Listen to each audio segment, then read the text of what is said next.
د کہانی شروعات کیږي د یو څو ځوانانو نه چې هغه په بایک باندې په ځنګل کې ګرځي خو اچانک هغه یو ټرک وویني او دی پرو باندې دغه ټرک له خواله ورزي خو دی ته پته نه و چې په دې ټرک کې څومره غټه خطر پټه ده. یوټیوب کورس لپاره په دې چینل اشتهار چلولو لپاره په دې نمبر رابطه وکړئ چې هغه کې یو ډیر خطرناک ځناور پټ دی چې هغه ته کریپر وایي. نو دلته یو لوک نومیاله هغه یو کانې راواخلي او دا ټرک پیولي خو په دې ټرک کې ډېرې مضبوطې شیشې لګېدلې وي. هغه کانې راوتمبېږي او دی په خپله ولګي. دلته یو کرک نومیاله هغه د دې ټرک چانبین کوي چې دی کې اچانک شاته دروازه کولو شي او هغه چې ټول دا وګوري نو ډیر زیات حیران شي ولې چې په هغه ټرک کې سپین بیګونه پراته وو. یعنی د دې مطلب دا چې په دې بیګونو کې لاشونه دي او د دې لاشونو نه ډیر څخه بین راتلو. خو دې کې چې کرک څنګه راشاته شي دلته اچانک د دې ټرک شاته دروازه تیزی سره بند شي چې دا ټول ډیر زیات ویریږي او زر په خپل بایکونو باندې کینی او دا غزنه تختی. خو دلته اچانک دا ټرک نه یو پایپ روزي چې هغه نه یو غش ډیر تیز دوی طرف ته ور رواني چې اچانک کرک په خپل باندې ولګي او زر ول دا دوستان راشي او هغه د کرک مدد کولو او هغه نه پس هغه د کال کولو کوشش کو خو په دې ځنګل کې سیګنل هم نه وي او دلته دوی د دغه غشي وستو کوشش هم کو. خو دلته مسله دا و چې هغه پړې دی په خپل راخکل شروع کی چې دلته دوی نه پیدل چې اخر وکوسو او دلته خو چې یو مرګره دا وګوري هغه په خپل بایک کینو دا غزه نه وتختی. خو دلته ور سره سم هغه دوه دوستان وي او کرک هغه ټرک پورې راشي چې دلته کرک اوس ډیر زیات تیریدلی وي او هغه خپل دوستانو ته وایي چې چاته د مدد لپاره وایا چې څنګه دغه یو مرګره موبایل رو باسي. دلته دوی ډیر تیز आवाज ووري او اچانک د برنه یو لاش را پروزي چې هغه بره وګوري نو ولته هغه راکشس راغلی وي چې هغه خپل وزر خوريږي او دوی چې څنګه دا وویني نو دا دانه د هغه ځای نه منډه کی او کریپر زرخ خطر راکوشي چې هغه د ټرک هغه دروازه کولو کی او دغه لاس ته په خپل یو غش راشي او دغه دوه لکانو طرف ته نشانه ونیسي او په یو نشانه کې دغه غش د دې دوه د جسم نه آر پار شي او ډیر به دردې سره دوی قتل کی او کریپر هغه خپل غش را واخلي او په ټرک کې کیدو د بل شکار لپاره روان شي. خو دې کې اچانک دغه باندې د یو انسان د یری بوی راشي او دا غاله کې چې هغه د دې مرګرو نه تختیدلیو خو هغه زر غم پیدا کیو هغه قتل کی او دینه پس موږ ته پته لګي چې دا انساني خاپرک هر دیرش کاله پس پاسي او بغیر دیرش ورځې لپاره یو بهشي درنده جوړ شي. خیر لږ وخت پس پولیس هغه ټرک ملو شي او هغه چې د ټرک شاته دروازه کولو کی نو هغه ټرک کې ډیر زیات لاشونه او ډیر زیات ډانچې پرتی وي او پولیس چې دا ویني نو ډیر زیات ویریږي او د یو پولیس نورم د چانمین لپاره لاس وردن نکي. خو د کې اچانک د ټرک هغه شاته دروازه بند شي او دغه پولیس بازو زخمی شي او دوی دا سوچ هم نو کړي چې په دې ټرک کې دومره جالونه دي او یو ډیوډ نومي پولیس چې دا وګوري نو هغه ډیر زیات پریشان شي او دغه ځای کې نور پولیس والا راشي او پاسل کې حکومت والا د کریپر نومي راکشس نیولو لپاره یو بیل ټیم جوړ کړی وي چې داغي لیډر کیپټن ډین وي او ډین او ډیوډ د دې کیس باره کې خبره کوله او باقي پولیس د دې ټرک جانچ کو چې د کې اچانک دا ټرک نه هغه غشي بیا روزي خو نقصان چاته مورو نه رسي. نو دا پولیس والا چې دا وګوري نو هغه ډیر زیات حیران شي او چا کې همت نو چې هغه ټرک له خواله ورشي او ډیوډ ډین ته وایي چې دغه کریپر ډیر کسانې ووجل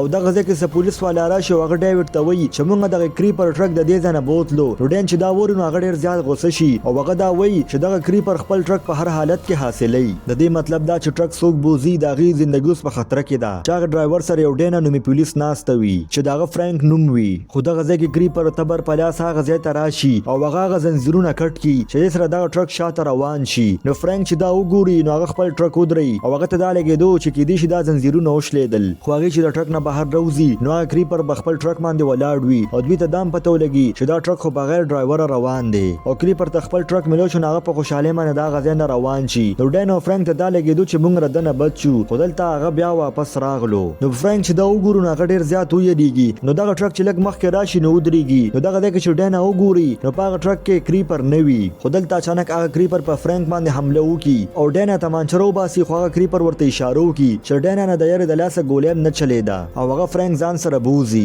او ډین چپ چاپ ولاړ وي او سیم نشو کولی. په سبا باندې موږ یو کور وینو چلته یو کارغه راشي او دغه ځای کې یو بوډۍ ښځه د کور نه روزي او هغه وګوري چې لرې ونې سره څوک ولاړ دي چې هغه دې ته اشاره وکي او د دې ښځې نوم ګیلن وي او دغه ښځه چې دا هلک وویني نو هغه بالکل خوشحاله نشي. دراصل دا یو روح و چې یو ورځ دم دغه کریپر لیدلی چې یو سړی ځان سره اغوا کو او د دې هلک کینی نوم وي او کینی چې د بره طرف ته وګورو دا غزه نه کټ شوی لاس را پریوزي خو هغه لاس د کټ کېدو نه پس هم حرکت کولو او دیرش کاله پس دغه کریپر بیا راغلو چې کینی ته دا پته و چې دی به خپل کټ شوی لاس پس راغلی وي او کینی بل څوک نه بلکې د دې ښځې زوی او هغه د خپل مور ته وی چې ته د خپل خورزي ایډیسن سره د دې خار نه لاړه شه. په سبا باندې ایډیسن راشي د خپل اسپه لپاره خوراک وړو خو دغه دکاندار په مخ کې ډېر قرض او ناغه دکاندار وته منو کی چې ایډیسن ډېر زیاته خفه شو دا غزنه لاړ شي او دلته موږ یو بډی نومي الک وینو چې هغه د دې دکاندار زوی وي او هغه چې دا وګورو نو هغه غوښتل چې زه ایډیسن مدد وکم او په اصل کې د ایډیسن د مخ نه ډیره زیاته خوښه وه او هغې نه پس هغه خپل پلار نه په پټه ایډیسن اس پوله چاره راوړي او نو ایډیسن هماغه چاره واخلي هغه ورته دا ووایي چې زه به زر تر زره ستاسو قرض ختم کړم دې نه پس بډي د ایډیسن سره د اس په طبیلې ته راشي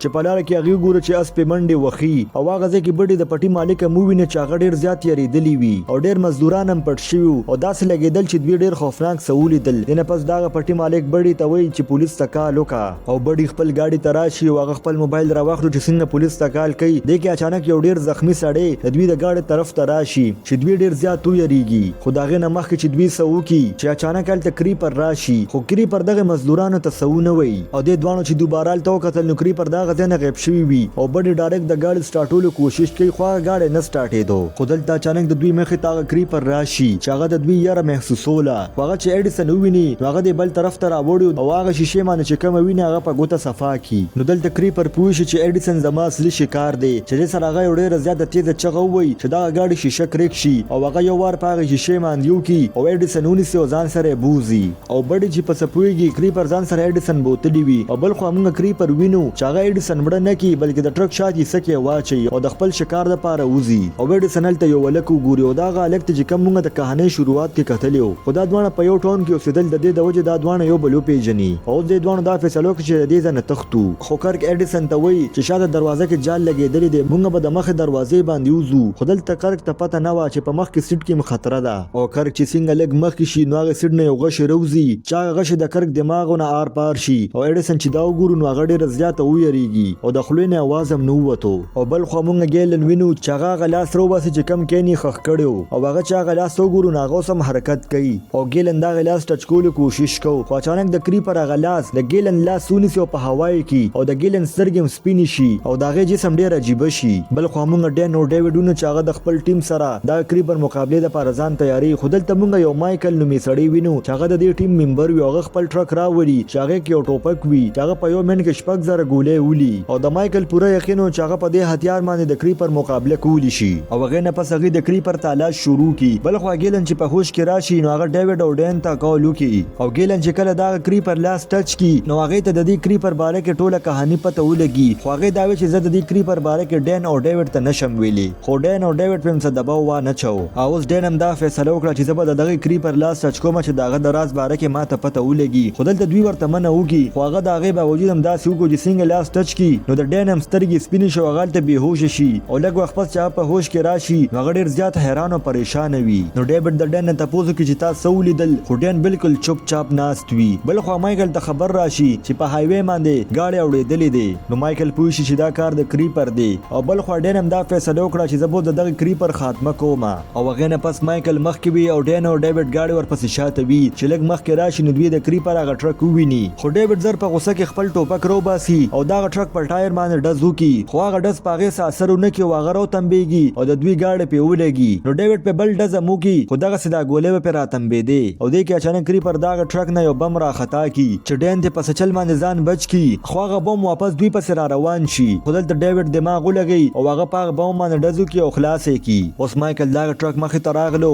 او هغه خپل هتیار تیار کړي د کریپر د مقابلې دپاره نو ډین چې دا وګوري نو هغه مایکل ته په ریډیو باندې د ویلو کوشش کوي چې په دغه ټرک باندې ډز مه کوه ولې چې ګولۍ به پرې راتمبېږي او په خپله به پرې ولګي خو دلته مایکل د ډین صحیح اواز نه اورېدو او هغه اچانک په هغه ټرک باندې ډزې شروع کړي او مو هغسې وشي چې د کمې یره وه ولې چې په دغه ټرک باندې ګولۍ راوتمبېږي او مایکل هم پرې ولګي او د هغه ډرایور هم پرې ولګي او مړه شي خو دلته اچانک یو بل بم هم د دې طرف ته راشي چې بدقسمتۍ سره دې دواړه بچ نه شي او هغه بم خلاص شي او د دې ګاډي ووړي خو خوشقسمتۍ سره دا دواړه بچ شي چې هلته کریپر خپل ټرک راولي او یو شان هرنې وایي چې ډیوډ هم روځي او خپل ټوپک راواخلي او د آخري مقابلې دپاره تیار کړي ځان نو ډین ورته وایي چې ډز ونه کړي او که دغه کریپر ته ستا یره محسوسه شوه نو تا به ژوندی پرې نه دي دې کې د ډین نظر د مایکل په ټرک باندې ورشي چې هغه زر هغه ټرک ته وروخیږي او دغه هتیار چلولو فیصله وکړه بل خوا کریپر د خپل تبر سره د ډیوډ طرف ته را روان وي چې دلته پرې ډیوډ ډز وکړي چې هغه ګولۍ په تبر باندې راوتمبېږي او هغه پرې بل ډز وکړي نو دغه ځای کې د کریپر ټوپۍ والوځي چې دې سره کریپر ډېر زیات غوسه شي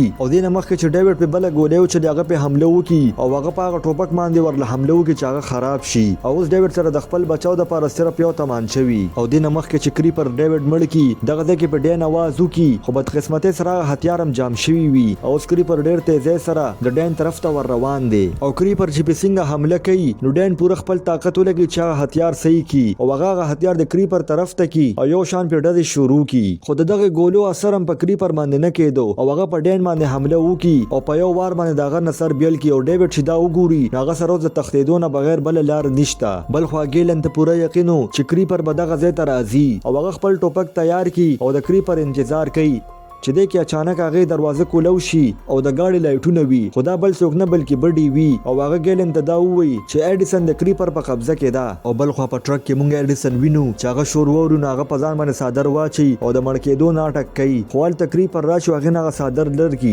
ولې چې کریپر اډیسن مړ کولو علاوه هغه چې څنګه خپل چاکو پسې شاته لاړ شي اډیسن لږه مخکې لاړ شي او چې څنګه کریپر په دې باندې حمله کوي نو هغه هتیار اکټیویټ کی چې هغه غشي د کریپر په سر کې نه نوځي چې دې سره هغه کریپر ډیر زیات تیز چغې شروع کی ولې چې دا غشي د وجه دا یو سترګه موزي او اوس اډیسن ته موقع ملو شي او هغه دا جال نه ځان بچ کې د ټرک نه بهر روزي او اډیسن زر پاسو او دا غزنه منډه کی او سکریپر هم دې پسې چې څنګه ور منډه کول نو هغه لوتیم نشو ولې چې ډین په هغه ډزو باندې دا یو وزره کټ کړی وي او چې څنګه کریپر پاسي نو هغه د اډیسن طرف ته یو ډاټ ور خطا کی خو اډیسن په یو کانی باندې تینده کو خوري او راپروزي چې هغه لګه شاندار ډاټ نه بچ شي دینه پس کریپر هغه غشي رو باسي خو د یو سترګې د وجه هغه نشانه نشو لګولې او هغه هغه شکار لري روانو او هغه ورپسې هغه خپل غشي مور خطا کی خو هغه نشانه خطا شي دنه پس کریپر خپل تبر راواخلي او اډیسن پسې ورمنډي وخی خو اچانک هغه کریپر یو ټرک وخی او اډیسن بچ کی او اډیسن دا غزه نه وتختی او کریپر ډیر زیات غوسه وي او هغه د خپل غوسې کمولو د پاره هغه ډرایور مړ کی او هغه نه پس هغه ځای تراشي چې کم ځکه دا هغه لاس سي هغه چې هغه ځای تر ورسې خپل لاس وګوري پاغه باندې یو میخ ټک وهلی وي اول ته دا لیکلی وي چې زه تا پیژنم چې تاسو